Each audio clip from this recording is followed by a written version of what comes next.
What up, everyone? It's Copilot Coco. This is a re-upload of Exotic June Day 3.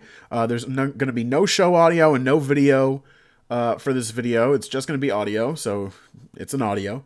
And yeah, you can skip here to where the end of the video is, where I initially had a clip with the actual audio from the show in it too, to kind of illustrate the point I was trying to make. Because there I'm just going to verbally express it. But there you go. Now you know it's a re-upload. I was never expecting the level of detail or experimentation in the original Fooly Cooly to carry over to the sequels, but would it have killed them to get off model at all? There's numerous scenes where the characters are going through the motions of the script, but it's just not expressive enough. I get that Hidomi has problems being genuine, and so the presentation follows suit, but what about in scenes where she isn't the only focal point? The conflict between Jinyu and the robot from Ide's head had a couple of interesting moments, I'll say that, but it's nowhere near as satisfying as the contrast of red Kanti under the bridge lights. Even Jinyu, with her distinct color palette, fails to pop out of the scene and demand our focus. It lacks style. Take the scene that introduces Ide and his friends as another example. It has a unique feel, but only because of this weird first-person view we get that doesn't actually give us many clues into who Ide is. We just know that he looks at people when he talks to them and that he only makes friends who move so stiffly it's uncomfortable. And that doesn't even cover the areas where the show invites comparison to the original. When Jinyu speeds in and runs over Hidomi, she does just what we'd expect a more polite, serious form of Haruko to do. But nothing about how confusing it is to the characters is played up for the audience. Even if Jinyu isn't flying off the handle about what happened, she can at least emote in a way that's engaging. Now, don't get me wrong, the first episode is bookended with a beautiful introduction and a cathartic ending theme, but the slower scenes in Progressive lack the density of character and setting information the original is oozing with. That's why it's so disappointing to see them also take an uninteresting visual angle. However, assuming the quality stays about the same or improves over the series' run, I can safely say that all of this can be forgiven if it iterates on the story and themes of Fooly Cooly with expertise, and I think it just might. Knowing that Jinyu is half of Haruko and this other Haruko is going by the name Raharu, we can read into how they interact with Hidomi and Ide as parallels. Jinyu seems disappointed to have left Hidomi alive after running her over, and is trying to get to the bottom of Raharu's schemes, not Medical Mechanica's. Hidomi is disturbed by this, but doesn't seem to be directly challenged by Jinyu. Instead, Jinyu seems to have a more subtle effect on her. We don't see much of what goes on between Ide and Raharu, but he did have a band-aid on his head in school, and the Medical Mechanica alarm had to have gone off when that robot sprouted from his head. Albeit more overtly sexual, it seems like Ide's experience in episode 1 is a carbon copy of the events of the first episode of the original. So what exactly does this parallel comment on?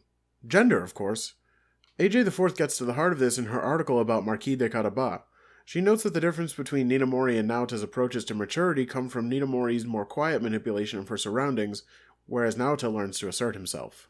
And we can see that exact difference in Hidomi and Ide, except this time the girl has much more importance to the point where her NO potential is likely of equal value to someone like Haruko. If Ide's story is a carbon copy of episode 1 of the original, Hidomi must be an iteration on Ninamori. This is even telegraphed by Hidomi's headphones, referencing the third episode by adding the symbol of cat ears to her design. She also has a similar inner conflict to Ninamori in that she's afraid to speak from the heart about her father's absence. So now we're iterating on Medical Mechanica, the Naota and Ninamori archetypes, Haruko's vulnerability, and the nature of Atomsk? Oh fuck, I forgot to talk about the nature of Atomsk. Anyway, nothing Progressive adds thematically seems to contradict the original, and because of that, I'm willing to continue watching. And if you don't believe me, here's one last thought that might tie it all together for you. Wouldn't it make sense if Hidomi's dad was Atomsk? So the reason why I think it would make sense if Hidomi's dad was Atomsk is because of the scene where her mom is referring to her dad being like, maybe we should stop waiting for him. He's been gone for so long, like, blah, blah, blah, whatever. And this makes Hidomi almost overflow. She's like, mommy, like, she wants to tell her something. Like, she feels a certain way about that. And why would she feel a certain way about it? And why are her headphones going off? Well, her entire dream sequence shows her not only turning into a robot, but channeling Atomsk. The symbol is on the robot's face when that happens, when she powers up to go fucking destroy all the Medical Mechanica things. So, but not only that, in the ending theme, the thing we see narratively happening is Haruko grabbing Atomsk at, like, turning into a little ball of energy and grabbing it as though she's absorbing Atomsk, right? And the thing is that doesn't matter to the narrative of Fooly Cooly Progressive yet. It only matters as a prequel.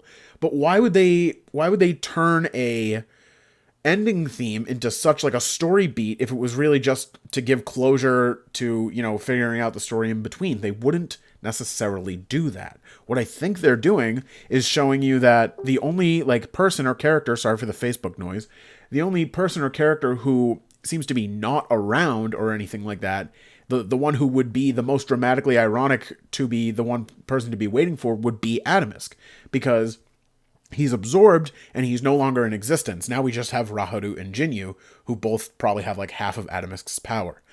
That is what I was trying to illustrate, and that's what I thought I could get across by using that clip and then the clip from the ending theme to make it make more sense. But there you go. Go fuck yourself.